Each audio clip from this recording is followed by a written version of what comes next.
It's that busy time of year. Everyone racing about. But we don't do it, you know. Most of us don't do it, or seldom at most. At this time of year, we don't do it. We don't really enter the spirit of the season. We get caught up in all sorts of other stuff. We don't enter into Christmas. I'm not talking about the food and the presents and the shiny decorations and the shopping mall jingles. We get all involved in that. But we don't expect the unexpected. And yet, if the readings set in the lectionary for us on this fourth Sunday of Advent point to anything, they point us towards expecting the unexpected. They invite us to engage with a conundrum. Expect the unexpected. We tend to think we know all there is to know about Christmas, and there's something very comforting in knowing what to expect. We've heard the Bible readings and heard all manner of sermons about the readings for years and years. We pretty much know it all. We love the carols and sing happily and tearfully about pregnant young women, angels and babies in mangers, about stars and sheep on hillsides. We love the glorious music that sends shivers up our spine, the candles, the dim lights. We know just what to expect, and we love it. And we're disappointed if someone tries to change our beloved rituals or carols or spoil things by telling us that Christmas, though there is a baby around which the story circles, is not really about a baby. We're comfortable with our expectations. We know how to handle them. We don't really want to be disturbed. So I'm inviting you to consider the conundrum that has been exercising me this year, and that is the importance of holding together fact and fantasy. Or put another way, the mutual enrichment of both history and imagination when we hold them in tension.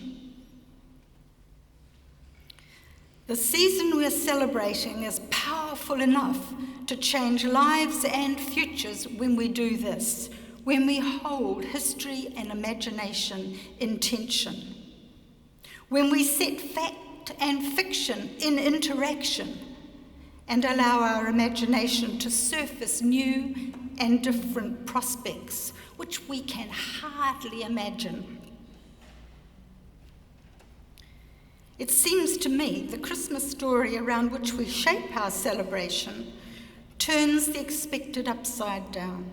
It destabilizes what is expected, and in doing so becomes a challenge for us today as we retell and think about that story in our time in history.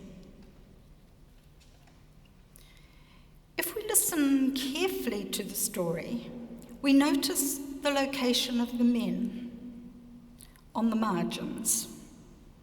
And we notice unimportant women who get pregnant and become key figures along with their babies.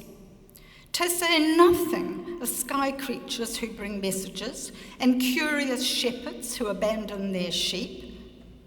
And watching all of this from their places of privilege in the social system are corrupt and powerful leaders who are becoming ever more richer.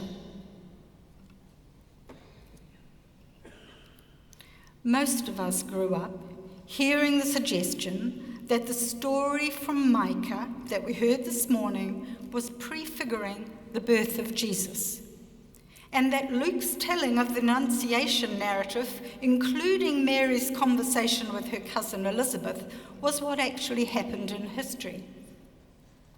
But neither of these interpretations are historical. They are not factual. But they are very important parts of a very good story.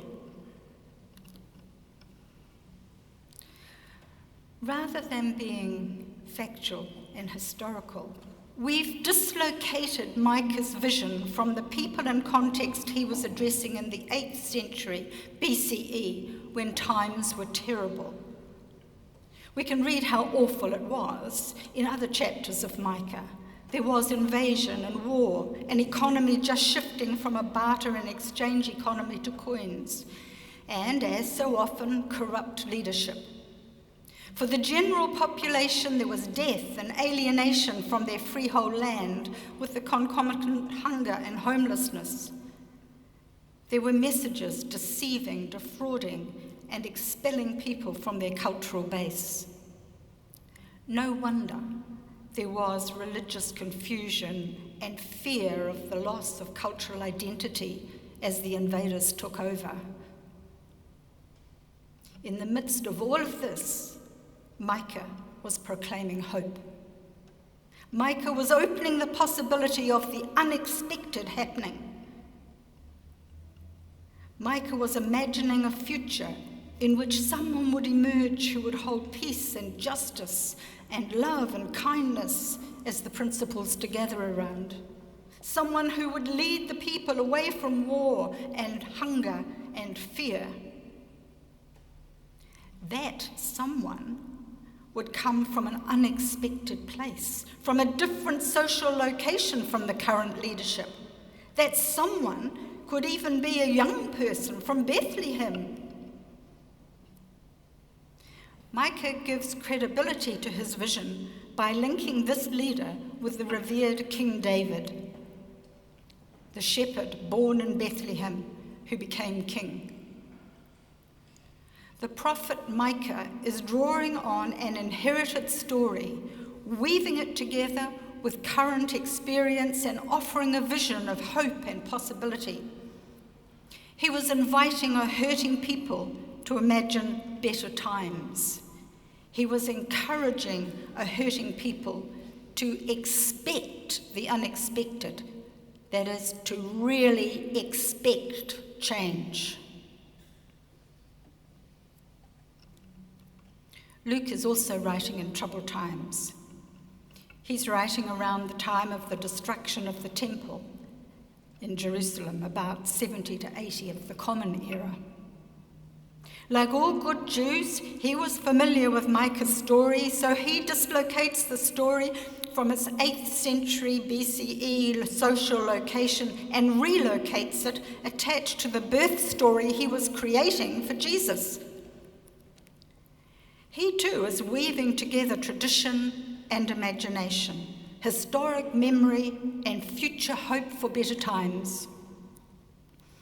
I mean, really, who were the eavesdroppers on the pregnant cousin's conversation? Who would have known prior to Jesus' ministry, even prior to his birth, that the women's conversation would be important? But how we love these stories, how we rejoice in retelling them year after year, how they have inspired generations of Christians to be amazing people, to dream of a future that seems impossible, and to do amazing things to bring it about. We need the security of historical facts and inherited traditions to build our stories on, just as the ancients did. But our spirits need the vision and imagination our imaginations can create to inspire us as well, just as the ancients did. Stories don't have to be history retold or scientifically factual to be powerful and generate people to embrace them and act on them. But they do have to respond to current times and offer an alternative to hook people in with glorious possibilities that they can identify with. So yes, grounded in shared experiences and painting a picture of a hoped-for shared future adds urgency and vibrancy to the actions people are prepared to take to bring change about. In our own time, We only have to look at the power of the variety of stories that circulate. Some offer life and hope for all people. Some offer fear and despair. Remember the stories around COVID vaccinations. Stories can generate fear that mobilizes people to act, just as stories of peace and justice can. Or consider the USA in the last election. There was a picture painted of a different future that caught the imagination of millions of people who felt disenfranchised and as though the system wasn't working for them. We might think some of the stories are negative and socially divisive and bring about despair, but they're powerful nevertheless. But also think of the vision that is painted of Aotearoa's future, the future of this land, the future that story is gathering around a movement in opposition to the Treaty Principles Bill. Or think of the global movement that is painting a picture of Earth and humanity's future that is growing and demanding change in response to the climate crisis. You'll be able to think of others. Whether the story is wholly scientifically factual doesn't seem to matter as much as whether it catches our imagination and speaks to our situation and our hopes for the future with some urgency. We have been traversing Advent, the season of hopeful expectation and critical evaluation.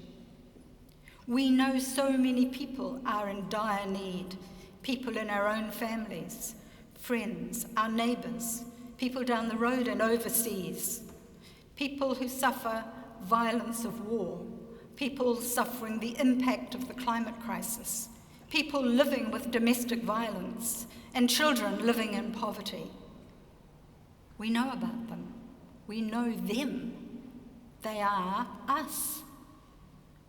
We might expect things to carry on this way, for there seems to be little evidence of change about to happen. It's been a year like that. Not much seems to have improved for people in need. At this time of year, dare we expect the unexpected? Dare we look for real change to happen?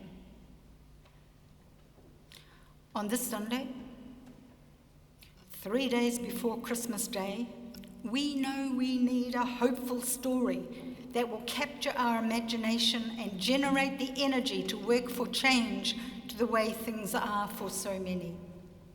We need to risk actively expecting things to change and not just pay lip service to that change. We need to tell a powerful story of hope, paint a picture of possibility, sing a song of love and joy. That's the potential of our Christmas story. We know we need to reach out to one another with kindness and love, believing our actions will make a difference. This happens a lot at Christmas time. It's something of what we all try to do at Christmas time. But we need Christmas time to last all year. We need serious knowledge of now, and we need imagination to power our futures. So look about you. Look for those unexpected signs of hopeful change this Christmas. Look for the places you can add your weight to, your mind to, your actions to. Look for them. Look for change. Expect it this Christmas and proclaim it loudly and joyfully and act on it bravely. Babies, when they're born, expect nothing less of you.